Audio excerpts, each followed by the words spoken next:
तो जैसे तुम्हें पता है कि मेरे फालतू के बच्चों को इंटरेस्ट नहीं है, तो डायरेक्टली जंप करते हैं trees on a withered flower के नेक्स्ट चैप्टर पे। एक तो भाई मानवा का नाम इतना लंबा रखा है जिसके सामने अफ्रीकन से छोटा लगे। खैर चैप्टर की शुरुआत होती है नायजो से, जो अपने मन में सोच रही होती है कि इस दुनिया में दो तरह के लोग रहते हैं। पहले वो जिनकी लाइफ बड़ी आसान होती है, उन पे फेम होता है, पैसा होता है, और वो लोग ऐसे होते हैं लाइक वो किसी मूवी के मेन कैरेक्टर हो। और वहीं पर दूसरी तरफ वो लोग जिन्हें एक फ्लॉप मूवी का साइड कैरेक्टर कहना भी गलत होगा। वो लोग बिल्कुल ऐसे होते हैं जिनके होने ना होने से किसी को घंटा फर्क नहीं पड़ता। और अगर मैं खुद को देखकर बात करूं तो मेरे ख्याल से मैं पक्का सेकंड कैटेगरी में आती हूँ, लेकिन इस बंदे को देखकर मुझे पूरी फील आ रही है कि ये बंदा पक्का फर्स्ट कैटेगरी से बिलोंग करता होगा। साथ ही में नाइस और रोज गाय को फ्लावर देते हुए अपने मन में सोच रही होती है कि शायद से इसलिए इस बंदे ने मेरे दिमाग में इतनी खतरनाक छाप छोड़ दी है। तुम बस रुको, आने वाले चैप्टर में रोज गाय नाइजो की बॉडी की ऐसी जगह छाप छोड़ेगा जिसे देख के कुछ लोग को मजा आएगा तो कुछ लोगों की मेरी तरह जल जाएगी।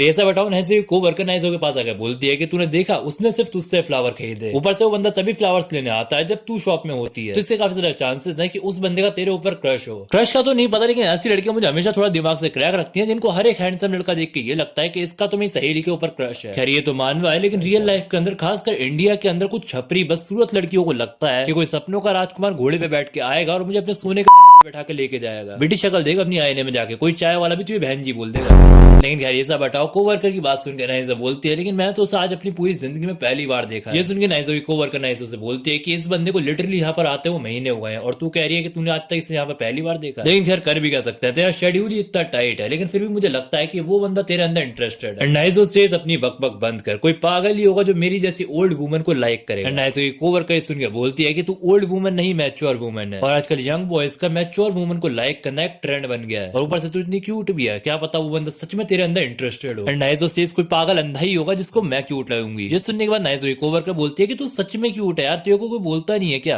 एंड ये सुनने के बाद नाइजो अपने मन में बोलती है कि जिस बंदे को मुझे एक्चुअल में क्यूट बोलना चाहिए वो तो मेरे ऊपर ध्यान भी नहीं देता। लेकिन तभी नाइजो कोवर्कर नाइजो से बोलती है कि मेरे ख्याल से तुझे उसे एक चांस दे के देखना चाहिए, बिकॉज आई थिंक कि तुम दोनों एक परफेक्ट कपल बन सकते हो। ये सुनने के बाद नाइजो थोड़ी सीरियस टोन में कहती है कि मेरे पास मेरा मैन है। फिर ये सुनने के बाद नाइजो की कोवर्कर थोड़ी शॉक होती है और बोलती है कि क्या तेरे पास तेरा मैन है, वैसे कैसा है तेरा मैन। इसके साथ सीन शिफ्ट होता है और हम देखते हैं नाइजो का घर, जहाँ पे मिल चौल नाइजो का हस्बैंड, जो घर में घुसते के साथ ही नाइजो से बोलता है कि जल्दी से मैं नहाने का पानी गर्म कर वरना दारू पी के बेड से मारूंगा तुझे। नहीं नहीं वो ऐसा कुछ नहीं बोलता, इतना बुरा नहीं है, वो रिस्पेक्ट देता है वो भी अपनी वाइफ को। नहीं इसके बाद जब मिल चौल नहाकर बाहर आता है तो वो देखता है कि नाइजो सो रखी है। फिर मिल चौल नाइजो के साथ लेट के नाइजो के साथ वो सारी चीजें करने का ट्राई करता है। साथ ही मिल चौल नाइजो को टच करते हुए अपने माइंड में सोच रहा होता है कि ये बंदी वर्कआउट तक नहीं करती है, स्टिल इसका फिगर काफी खतरनाक है। लेकिन क्योंकि नाइजो मिल चौल की किसी भी हरकत पे कोई भी रिएक्ट नहीं कर रही होती है, इसलिए मिल चौल नाइजो से पूछ ही लेता है कि आखिर तू कुछ रिएक्ट क्यों नहीं करती, ऐसे डॉल की तरह क्यों पड़ी हुई है। नाइजो सेज मैं थकी हुई हूँ। एंड ये सुनने के बाद तो मिल चौल और गुस्सा हो जाता है और बोलता है कि भाड़ में जा, मुझे तेरे साथ करना ही नहीं। अरे यार मैं तो ऑयल लेके बैठ गया।